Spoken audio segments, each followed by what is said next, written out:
9వ శ్లోకము. మచ్చిత్తామద్గత ప్రాణాబోధయంతః పరస్పరం కథాయంతచ్ఛామాం నిత్యం తుష్యంతి చారమంతి చ. మచ్చిత్తాః నాయందే మనస్సును పూర్తిగా లగ్నము చేసి, మద్గత ప్రాణాః నాకే జీవితమును అర్పించి, బోధయంతః బోధించుకొనుచు, పరస్పరం ఒకరికొకరు, కథయంత చర్చించుచో, చా కూడా మాం నన్ను గూర్చి, నిత్యం నిరంతరము, తుష్యంతి తృప్తి చెందుదురు, చా కూడా రమంతి ఆధ్యాత్మిక ఆనందమును అనుభవించుదురు, చా కూడా నా శుద్ధ భక్తుల ఆలోచనలన్నీ నాయందే లగ్నమై వారి జీవితములు సంపూర్ణముగా నా సేవకే అర్పణమై ఉండును. నిరంతరము పరస్పరము బోధించుకొనుచు, నా గూర్చి చర్చించుకొనుచు, వారు గొప్ప తృప్తిని మరియు ఆధ్యాత్మిక ఆనందమును అనుభవించుదురు. భాష్యము. శుద్ధ భక్తులు వారి లక్షణములు ఇక్కడ పేర్కొనబడినవి. వారు భగవంతుని దివ్యమైన ప్రేమయుక్త సేవలో సంపూర్ణముగా నెలకొని ఉందురు. వారి మనస్సులు శ్రీకృష్ణుని పాదపద్మముల నుండి మరల్చబడవు. వారి చర్చలు ఎల్లప్పుడూ ఆధ్యాత్మిక విషయములకు సంబంధించినవిగానే ఉండును. కనుకనే ఈ శ్లోకములలో శుద్ధ భక్తుల లక్షణములు ప్రత్యేకముగా వర్ణించబడినవి. అట్టి శుద్ధ భక్తులు ప్రతిరోజు 24 గంటలు ఆ దేవాది దేవుని గుణములను లీలలను కీర్తించుటలో నెలకొని ఉందురు. వారి హృదయములు మరియు ఆత్మలు ఎల్లప్పుడూ శ్రీకృష్ణుని పైననే లగ్నమై ఉండును. ఇతర భక్తులతో దేవాది దేవుని గూర్చి చర్చించుటలోనే వారు ఆనందమును అనుభవింతురు. భక్తియుక్త సేవలోని ప్రాథమిక దశలో భక్తుడు సేవ ద్వారా ఆధ్యాత్మిక ఆనందమును అనుభవించును. కానీ పరిపక్వ స్థితిలో వారు భగవత్ ప్రేమలోనే వాస్తవముగా స్థితులై ఉందురు. అట్టి ఆధ్యాత్మిక స్థితిలోనే భగవంతుని చేతన దివ్యధామములో ప్రదర్శించబడు నిత్యలీలలను వారు అనుభవించగలరు. శ్రీ చైతన్య మహాప్రభువు భక్తియుక్త సేవను జీవి హృదయములో బీజమును నాటుటతో పోల్చిరి. విశ్వపు వివిధ లోకములలో నిరంతరముగా పరిభ్రమించు జీవులు అసంఖ్యాకులుగా ఉందురు. శుద్ధ భక్తుని సాంగత్యమును పొంది భక్తియుక్త సేవను అవగాహన చేసుకును అవకాశమును అనంతకోటి జీవరాశులలో భాగ్యవంతులైన ఏ కొద్ది మంది మాత్రమే పొందుదురు. ఈ భక్తియుక్త సేవ అనేది బీజము వంటిది.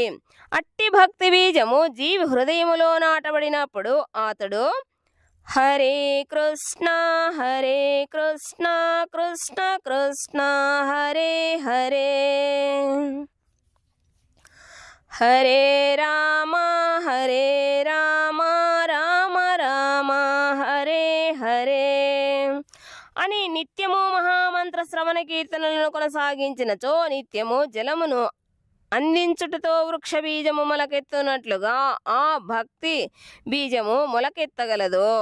తరువాత ఆధ్యాత్మిక సేవ అనే భక్తిలత క్రమముగా వృద్ధి చెంది భౌతిక జగత్తు యొక్క ఆచ్ఛాదన కోశమును ఛేదించుకొని ఆధ్యాత్మిక ఆకాశములోని బ్రహ్మజ్యోతిని చేరుకొనును. ఆధ్యాత్మిక ఆకాశములోను ఆ లత శ్రీకృష్ణుని దివ్యలోకమైన గోలోక బృందావనముగా పిలువబడు అత్యున్నత లోకమును చేరునంత వరకు పెరిగి చివరికి అది శ్రీకృష్ణుని పాదపద్మములను ఆశ్రయించి అక్కడ విశ్రమించును. ఒక మొక్క క్రమముగా పెరిగి ఫల పుష్పములను అందించునట్లుగా భక్తిలత కూడా అట్లే ఫల పుష్పములను అందించును. అట్టి సమయములోను భక్తిలతకు శ్రవణ కీర్తనల రూపమున జలసేవ ప్రక్రియ కొనసాగుతూనే ఉండును. ఇట్టి భక్తిలత శ్రీ చైతన్య చరితామృతము మధ్యలీల 19వ అధ్యాయములోనూ స్పష్టముగా వివరించబడినది.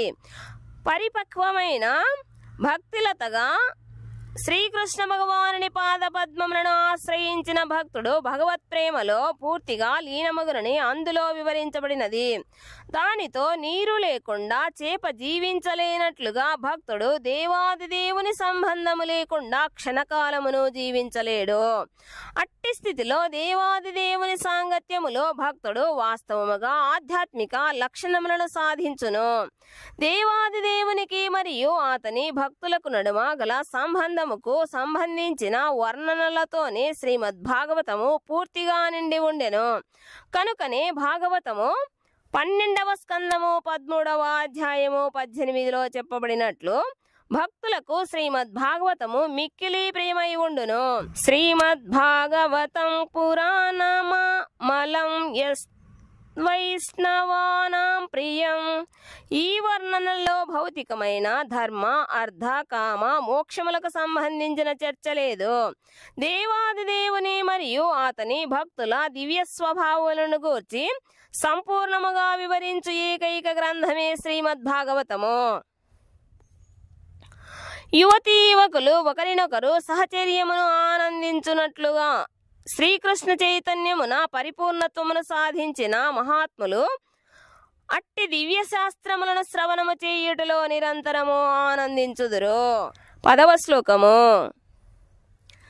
తేషాం సతతయుక్తానాం భజతాం ప్రీతిపూర్వకం దదామి బుద్ధియోగం తం యేనా మాముపయాంతి తే.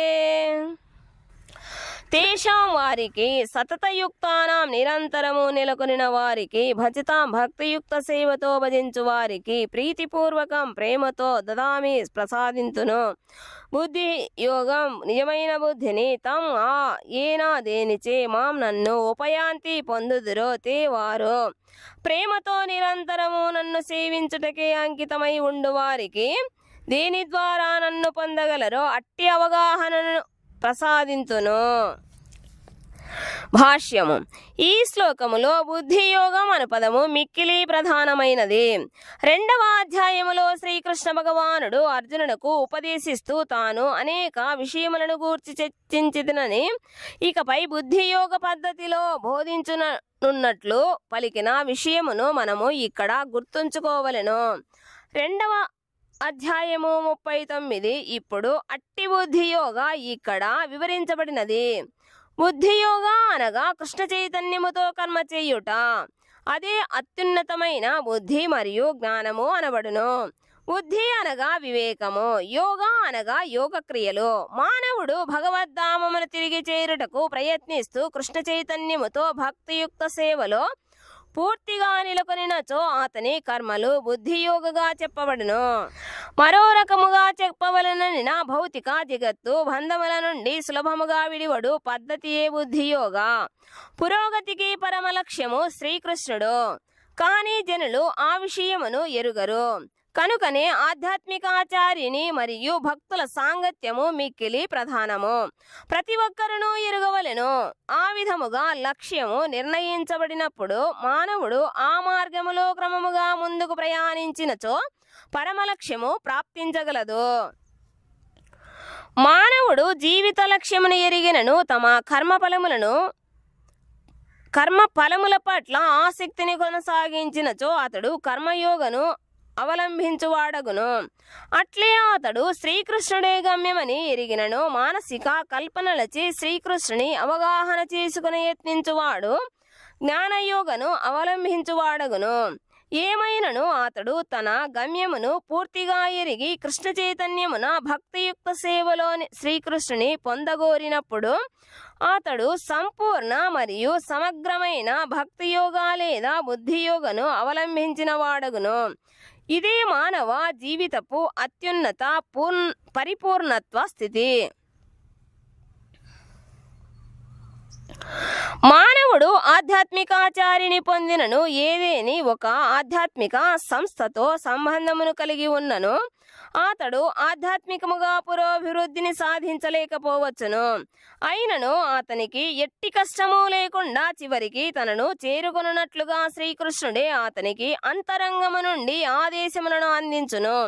ఒక వ్యక్తి నిరంతరము కృష్ణ చైతన్యములో నెలకొని ప్రేమ మరియు భక్తితో వివిధ రకముల సేవలను అందించుట అందుకు కావలసిన యోగ్యత.